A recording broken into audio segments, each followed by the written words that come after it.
Hello everyone, my name is Zenitsu and I'm back with another Digimon deck profile video. So today I'm going to be taking a look at EX2, and even though EX2 is a smaller set than your usual set, it still has lots of really powerful cards for us to work with to build and iterate on some new and existing decks. And today's deck I'm going to be taking a look at is going to be the Black Justimon deck. So Justimon does have lots of different ways that you could play him depending on the type of sub package and the support that you're going to be giving him. I'm going to highlight just a couple really quickly before getting into my interpretation of a very solid baseline build. So first up, we have a more OTK focused Justimon, where you're trying to utilize Final Zubagan Punch to be able to increase the overall damage output of a lot of your cards. So the key cards in this type of a build is going to be the fact that you're going to use your Cyberdramons to be able to play your Ryos, and Ryo is going to be the primary tamer to help it increase the overall DP of our Digimon. Then what we're going to do is we're going to use Cyberdramon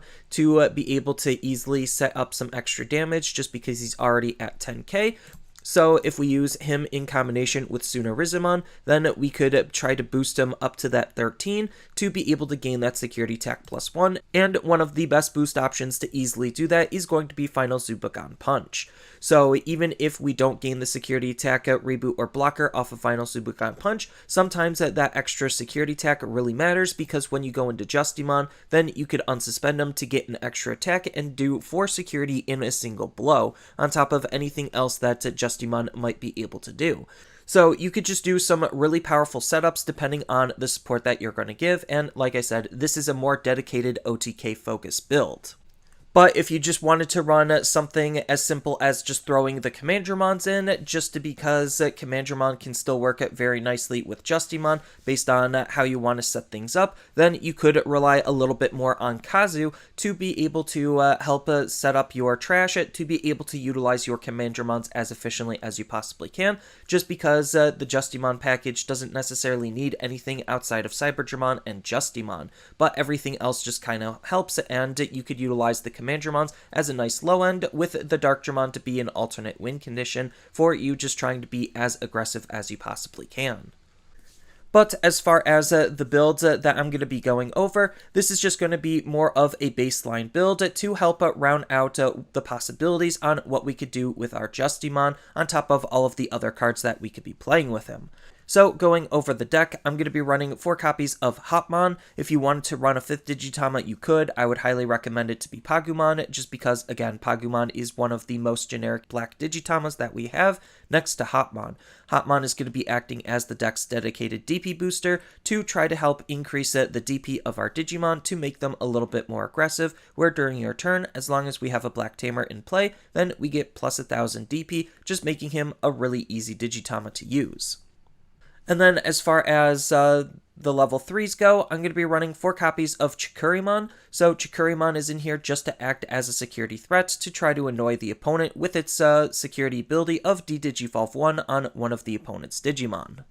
Next, I'm going to be running 3 copies of Hagurumon. So Hagurumon is a pretty solid card for this deck to use, just because I am going to be incorporating a little bit of cyborg-based synergies. You could also incorporate a little bit machine-based synergies, but they're kind of playing around with the same type of tools. And we're just utilizing Hagurumon to draw some extra cards because of his on-play ability, where we discard 1 card with machine or cyborg in its traits from our hand to be able to draw 2, so that way we could try to have some sort of draw engine in the deck.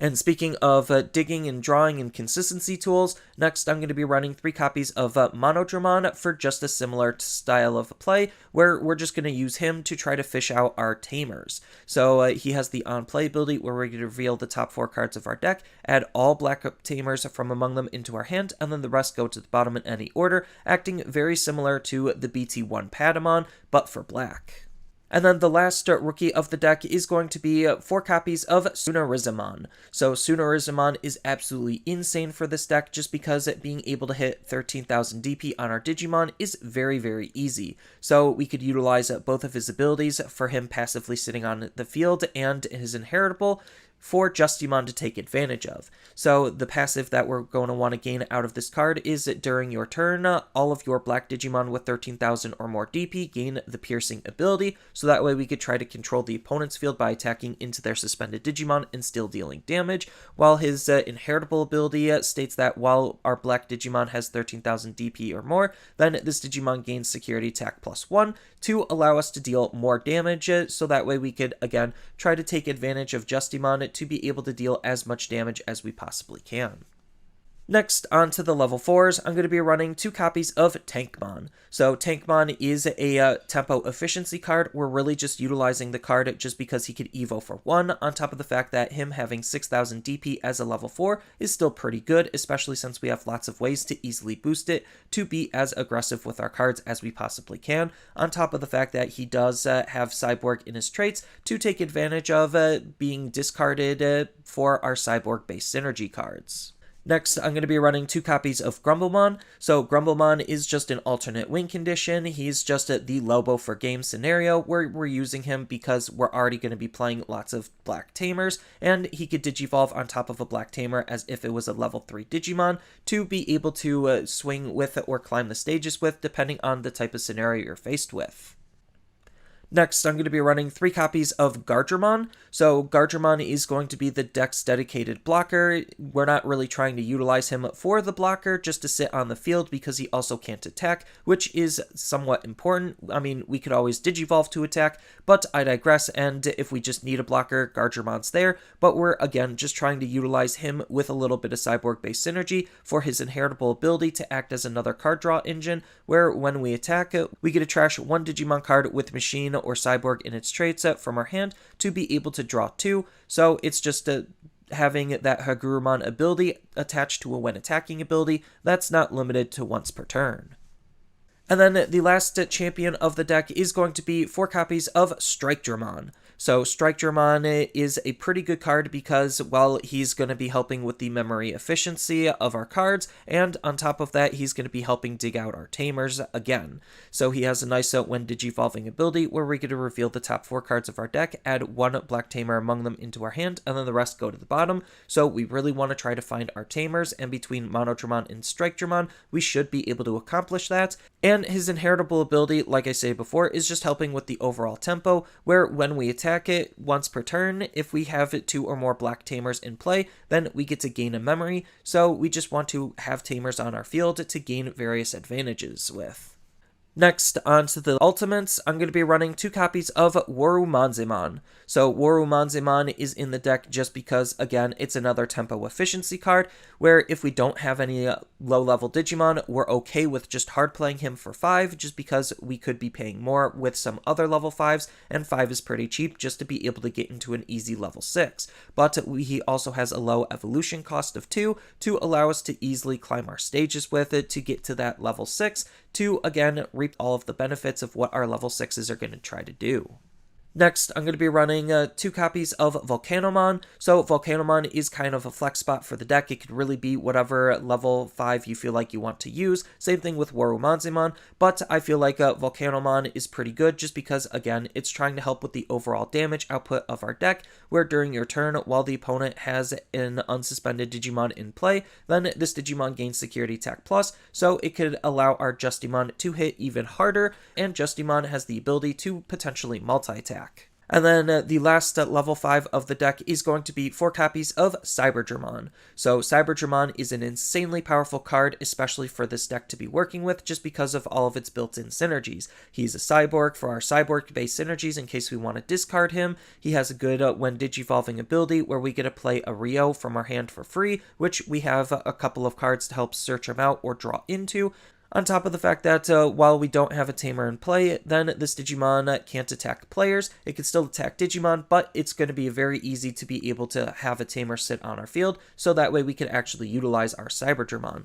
On top of the fact that his inheritable ability is a nice when attacking ability for some extra control, where once per turn, if we have 2 or more black tamers in play, then we get to de-digivolve 1 on one of the opponent's Digimon, kind of doubling down on that de-digivolving to put them off their tempo and off their game plan. Next, on to the level 6s, I'm going to be running 2 copies of MetalGarurumon. So MetalGarurumon is kind of a flex spot for the deck. It could really be whatever you feel like you want it to be, but again, I do think MetalGarurumon has some pretty good synergy with the deck. He has the reboot ability natively built into him. He's part cyborg in case we want to try to discard him for our cyborg-based synergies, on top of the fact that his Digiburst ability, when we Digivolve up into him, is pretty good, having lots of different flexibility. So his Digiburst ability either allows us to delete one of the opponent's Digimon with a play cost of 6 or less, or if a Digimon wasn't deleted, then we get to trash the top card of the opponent's security stack, which could be pretty important to try to help mitigate a lot of risks when we're going to be swinging into the opponent's security before we even start swinging. And then the last level 6 of the deck and the main man is going to be 4 copies of Justimon. So Justimon is what the deck is all about because we could really take advantage of his different abilities. So he has a nice when Digivolving ability where we get to activate one of the following effects, which is either give this Digimon plus 2000 DP, making him 13 to easily line up with Sunarizamon alone. Then on top of that, he could also unsuspend himself. So if you swung with your Cyberdramon, then you could utilize Justimon to be able to unsuspend himself for an extra attack with our Justimon. Then on top of that, we could also have the option to delete one of the opponent's Digimon with a play cost of 5 or less, so we're already de-Digivolving a decent amount in the deck, or trying to be able to try to easily use this type of ability for some additional control if we need it. So the flexibility on all of those different effects just make his when Digivolving ability really appealing, especially since his when attacking ability is also going to pair up with his when Digivolving ability, where when we attack with this card once per turn, for each tamer that we have in play, we get to activate this Digimon's when Digivolving ability to toolbox him to do whatever we feel like we need him to do. Next, on to the options, I'm going to be running 2 copies of Iron Fisted Onslaught. So Iron Fisted Onslaught is just the Gaia Force of the deck. It's just trying to act as the big hard removal to deal with threats that we might not be able to deal with otherwise, because its main ability states that we get to delete all of the opponent's Digimon with the highest play cost, and its security ability activates its main, just making it a very good, well-rounded removal tool. And then as far as the last option of the deck goes, it could really be whatever you feel like you want it to be. It could be a black memory boost, it could be more removal, it could be something else, but I'm just choosing to use Digivolution plugin S just to help us climb our stages because we're already running some tempo efficient cards, so we might as well try to be as tempo efficient as we possibly can. So what's allowing us to be able to utilize this card, because it is a green card, is the fact that the plugins have this ability where if we just have a tamer in play, then we could play it ignoring its color requirements. So we have very easy ways to want to be able to set up our tamers, to be able to utilize our tamers in various different ways, not only for our Digimon, but our options as well. Then the ability we're trying to take advantage of is its main ability to draw a card from our deck. Then we get to Digivolve one of our Digimon into a Digimon from our hand with a Digivolution cost of 3 or less for free. So it's just allowing us to easily climb our stages with. So if we need to, we could use this on our level 4s to be able to Digivolve into our level 5s, or we could use this on our level 5s to easily be able to Digivolve into a level 6. So just that surprise in tempo and the card draw just make this a very appealing card for the deck to use, on top of the fact that its security ability is just helping, again, act as another consistency tool where we get to reveal the top 3 cards of our deck, add 1 Digimon from among them into our hand, and then the rest go to the bottom in any order, and this card gets added to our hand so that way we could use it later, just to help with the deck's overall flow and functionality. And then as far as the tamers go, I'm going to be running 3 copies of Izzy. So if you wanted to run a different memory fixing tamer, then you're more than welcome to. We only care about the fact that he's going to be having this ability to set our memory to 3 if it's ever less than 3. But on top of that, I think Izzy is really good just because, again, he's helping with the overall consistency of the deck and helping us set up while being one of the more cheaper and efficient memory fixing tamers to utilize, because his on-play ability states that we get to reveal the top 3 cards of our deck. If they're all black cards, then we get to gain 1 memory, and we get to place them back on top in any order to be able to at least rig what we're going to be trying to draw into and some of our various other abilities. And then the last tamer and last card of the deck is going to be 4 copies of Ryo. So Ryo is pretty nice because he's going to be helping with boosting our Digimon's DP, on top of the fact that just the act of playing him makes him a really good card for our own consistency. So he has a nice on-play ability where we're going to reveal the top 4 cards of our deck, add 1 card with Dramon or Justimon from among them and place it into our hand, and then the rest go to the bottom in any order. So this is mainly just going to be looking for our Justimon line, but we could tweak the deck to add a couple of different other Dramons to be able to make him work a little bit better. Then, on top of that, like I said, he's going to help boost the DP of our Digimon to make them have a higher chance of surviving, where during your turn, when you attack with a black Digimon, then we get to suspend this tamer to have that Digimon gain plus 1000 DP until the end of the opponent's turn. So it's just, again, a pretty well-rounded tamer for us to use to not only help dig for our cards, but make our cards easier to use.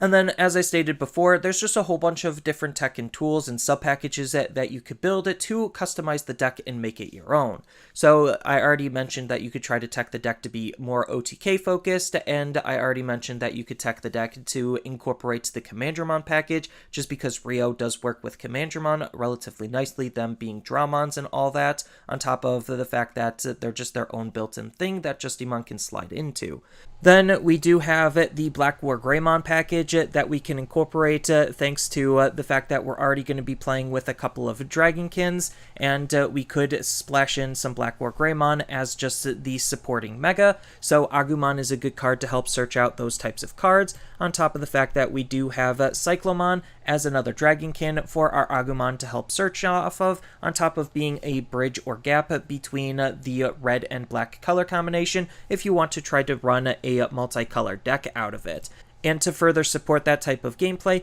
we have MetalGarurumon to act as a good control type tool when we go up into him. Even though he's not going to be very good with Justimon, he's going to be a really good card off of any of our Black WaruMonzaemons. On top of the fact that we do have some Black WaruMonzaemons that we could use, either the BT8 or the promo one are really good for us to incorporate, depending on the type of support you want to give the deck. Then, as far as some other generically good cards that you could think about incorporating, we do have Kokuamon as another anti-meta Floodgate rookie to try to stop the opponent from ignoring their Digivolution requirements, forcing them to use their cards a little bit more fairly.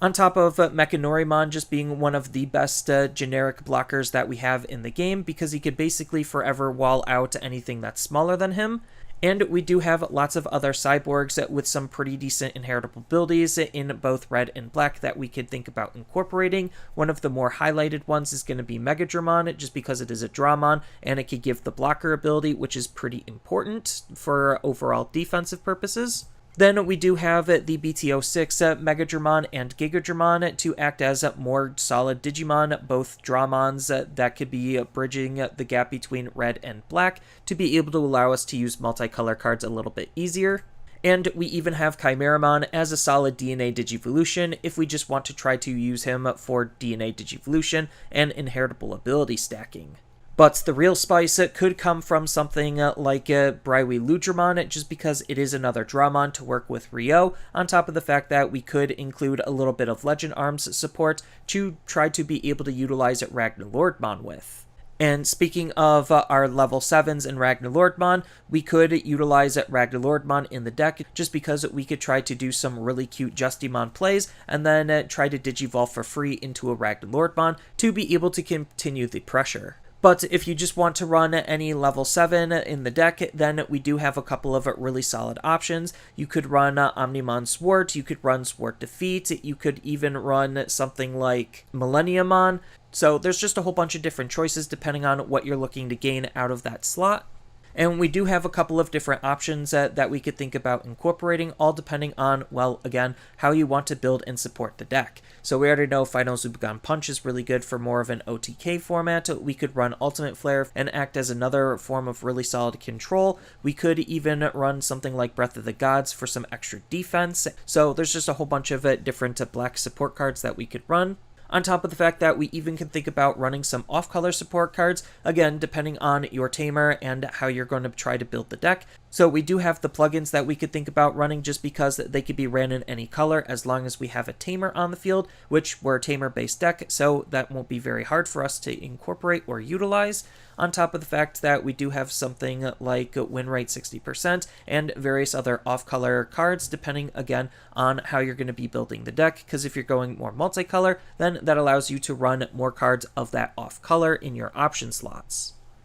And speaking of other really solid Tamers and other support cards for the deck, we could run something like Hero to, again, have a really good instance of a red source and help DP boost our Digimon because it just cares about level 5 or higher, so it could easily set up our memory while easily setting up our Digimon to be at specific DPs that they need to be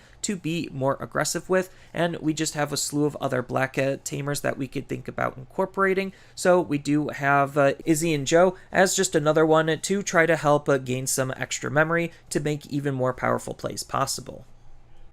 But for the most part, this is just my interpretation on what a Justimon deck it could look like come EX2, and I think that there's just a ton of different ways to be able to build him to make him very flexible and very versatile, depending on the meta and, again, the types of cards you want to play with him. So I'll have the deck lists for all of the different variations down in the description below, as I usually do, and I think that he's going to be a very interesting deck to see how he develops in the coming meta.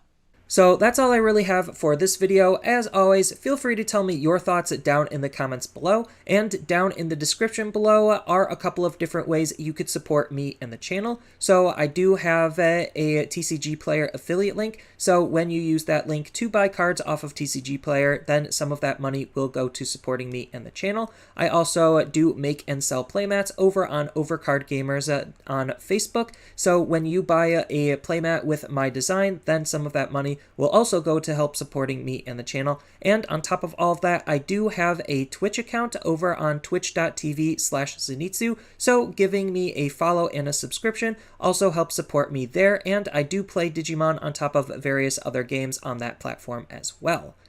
So thank you everyone for watching, and as always, don't forget to like, share, and subscribe for more content, and I'll see you in the next video.